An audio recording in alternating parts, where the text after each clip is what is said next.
everyone, Phoenix Knight here. Welcome to the channel, and welcome to Redo Month on Mystical Munchies. After Deadpool's chimichangas turned out to be really good last week, we're going back to the very first recipe we ever featured on Mystical Munchies. We featured the same recipe for no-bake cookies, but we had trouble with it because I let the milk mixture boil for way too long. Part of that was me getting used to having the camera in the kitchen and wanting to get cute where I turned the camera back on when the milk mixture was boiling. This week, we're going to watch the milk mixture boil in real time. Yes, this will make for a boring episode of Mystical Munchies, but there are two main reasons why we're actually going to watch the milk mixture boil in real time. The first is that the boil is just too important to the recipe, so we need that to go exactly right, and the boil related to that is the hardest part of the recipe to get right. The second is, again, as I mentioned at the top, getting cute is a lot of how I got in trouble with this recipe the first time. So, as usual, the ingredients are waiting for us at the table, so let's head in that general direction.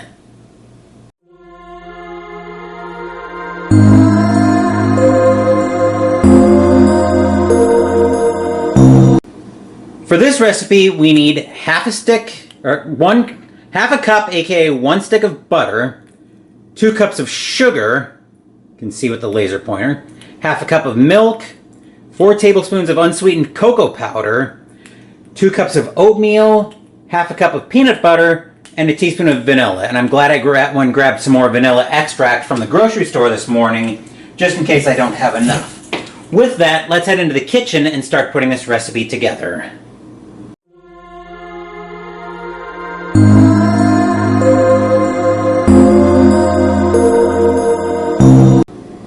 We've got the sauce. Well, this is not really a saucepan. This is another smaller pot, but this is what we're going to use to boil everything in. So the one thing I'm going to do to make this a little bit easier, I'm going to cut the stick of butter in half before I put it in there, just so it is a little bit easier to melt. So we're going to take that. If I can ever get this unrolled from the paper.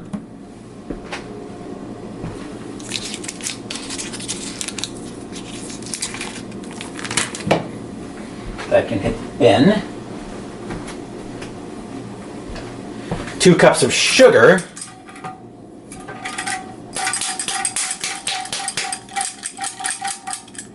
Maybe break some of these clumps up just a touch.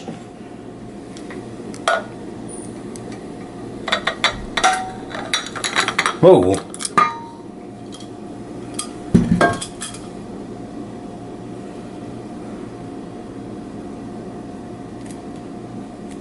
That's right around 2 cups.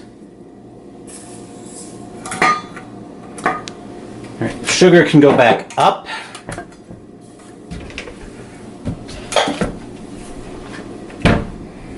Half a cup of milk. I'm using fat-free skim.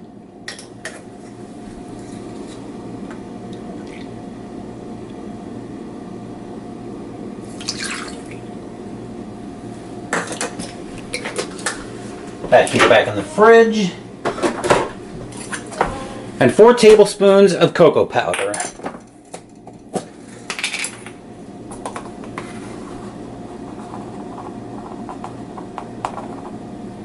Two.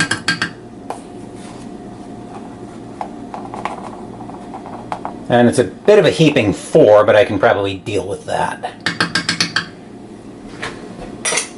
Alright, then that can go back up as well. Need to give this a little bit of a cursory mix-up. But we're not going to wait too long before we head over to the stove. About the only thing you guys missed in the boiling procedure here is my turning the burner on high. So again, we are going to watch this boil in real time. I'll continue stirring this while the burner heats up. As I mentioned at the top of the video, the boil for this recipe is too important, and that's a big part of the reason why we're going to watch this boil in real time. Again, the other part is getting cute is how I got in trouble in the first place with this recipe. So we're going to keep everything stirring constantly try to make sure nothing scorches as much as we can avoid it. Plus, also in watching everything boil in real time, the hope is I can maybe point out some of the pitfalls of if you start everything boiling at the wrong time. So if you wait too long, in fact, I'm going to go grab my phone, so I have my timer.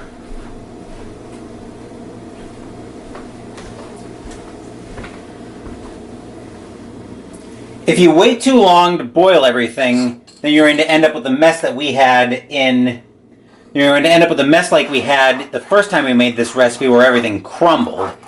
But if you start the timer counting down too soon, then what you're going to end up with is you're going to end up with cookies that don't set because the batter didn't have long enough to heat up. So it's kind of a balancing act, even before you factor in having the camera in the kitchen, where it can be hard to get the boil timing right, even before you factor that in. So far, it seems like everything is dissolving pretty well. Trying to break the butter up a little bit.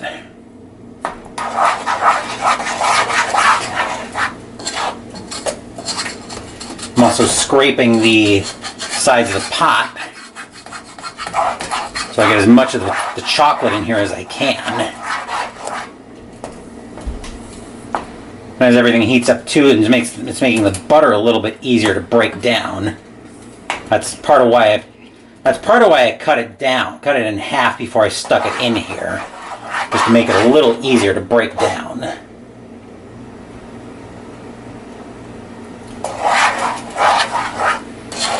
And the cocoa powder seems to be dissolving decently well.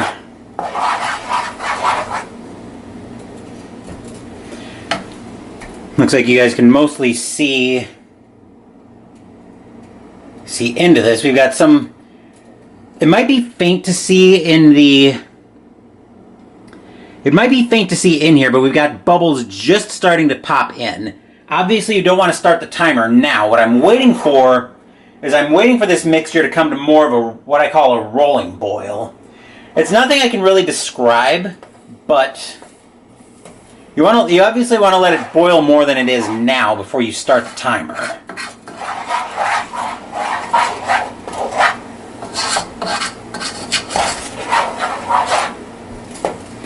Plus, it probably doesn't help that I'm stirring everything to make sure we've got the mixture dissolved before.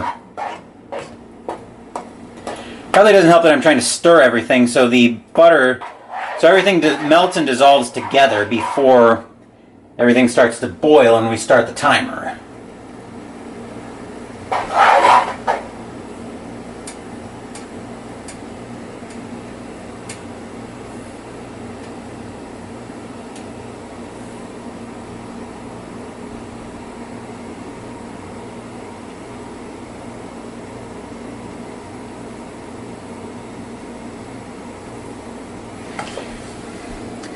You might be able to see it a little better here, but we do have some bubbles starting to form from it boiling, but it's not boiling all over yet, where I'd feel comfortable starting the timer.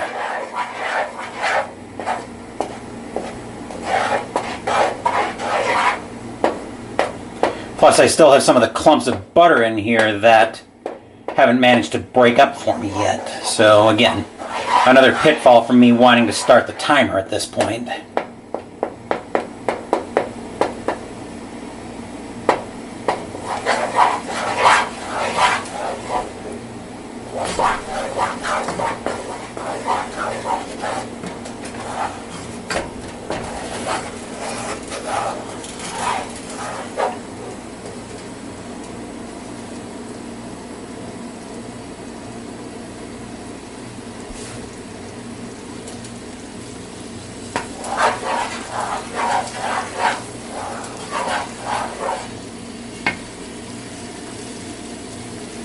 It's definitely coming up to more of a boil, which means we should be just about ready to start the timer here.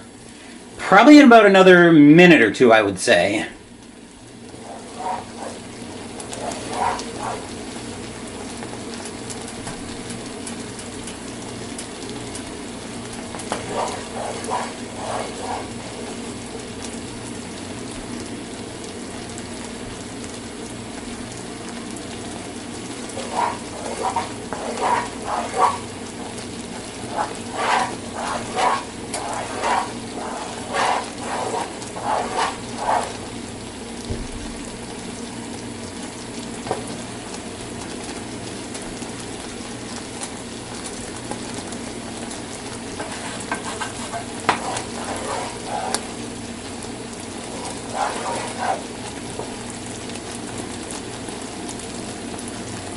Seems like everything's starting to dissolve pretty well.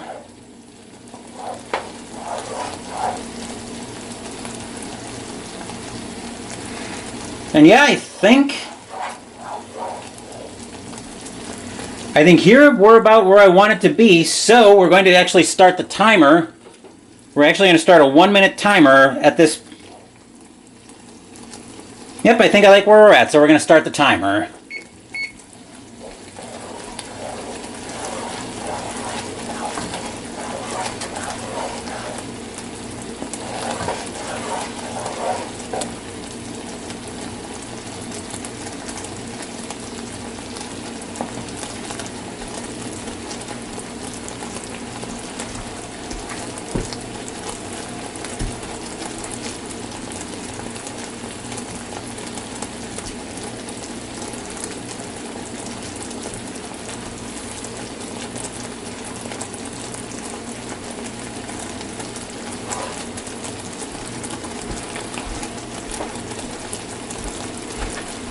I'm just bringing the rest of the ingredients over to the counter next.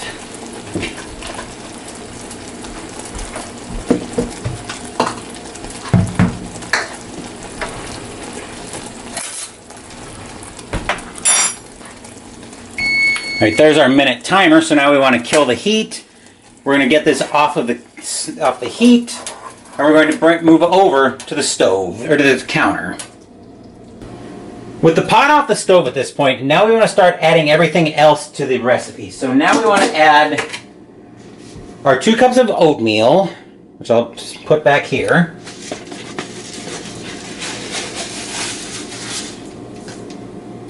Come on. Can't get it in there to get it turned. Okay, there we go. 1.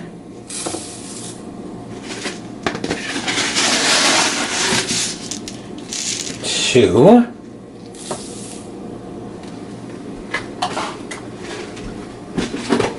That can go back up as well.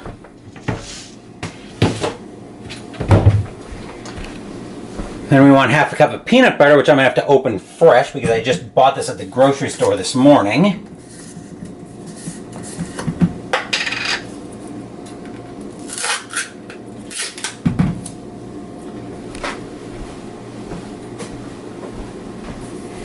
All right, then I'm going to scoop it out in a somewhat convoluted manner. Let's see how well that fits in to my 1/2 cup. I'll need a little more than that. That's a bit more than 1/2 cup, but by the time I get it scraped out, it'll probably scrape out to about 1/2 cup.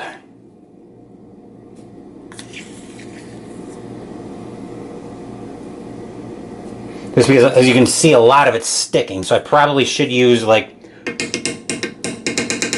water or oil or something to make it come out a little bit more easily.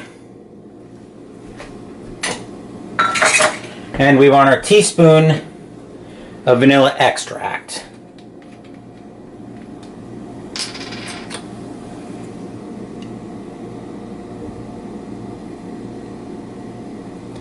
Just enough. So I didn't end up needing more vanilla extract, but I did have more in case I needed it. So now we want to stir. Actually, that can hit the garbage. The peanut butter can go back up. Well, go up. And then the new vanilla can go up as well. Now we want to stir everything together. So at this point, as you're stirring everything together, once you mix the peanut butter in, you should be encountering some resistance. If you don't encounter the resistance while you're stirring everything together, then step 1 didn't boil long enough and the cookies won't set properly. In this case, I am encountering some resistance, so that means everything should be working really well. But the moment of truth will come during the taste test.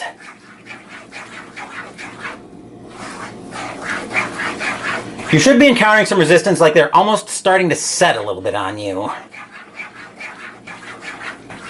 And of course the angle that I'm mixing this up at probably isn't helping me either, because I've got my arm over top of the camera at a very weird angle. But, okay, yeah, I'm definitely encountering resistance on this one, so I'm liking how everything came together. With that, now we need some new accessories in shot. As you can see, we've got a baking sheet in shot. So what I'm going to do is I'm going to line this with wax paper.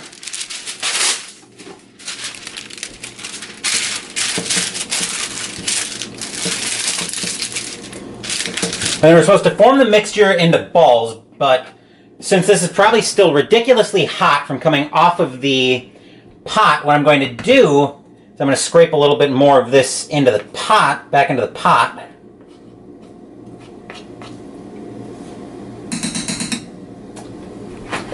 The wooden spoon can go toward the dishes, and I've got a spoon here where I'm just going to start scooping dollops out and dropping them onto the wax paper.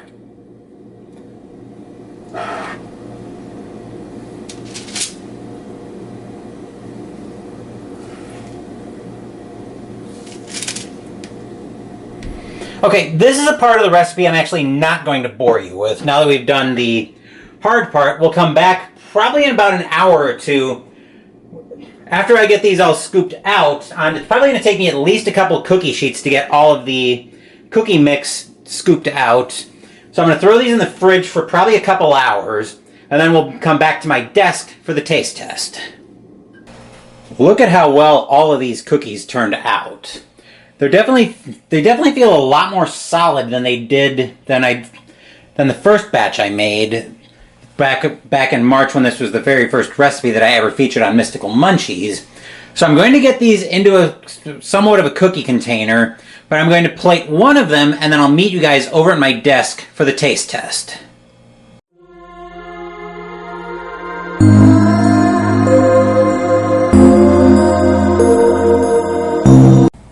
As we can see here, the no-bake cookie set a lot better.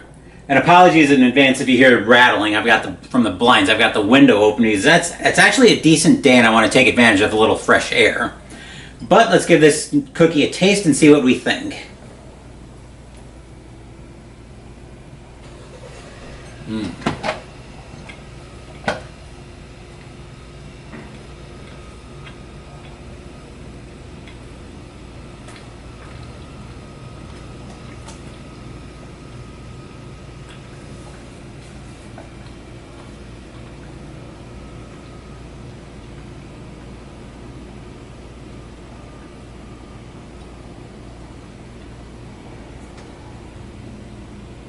Definitely held together a lot better than the first time we made this recipe.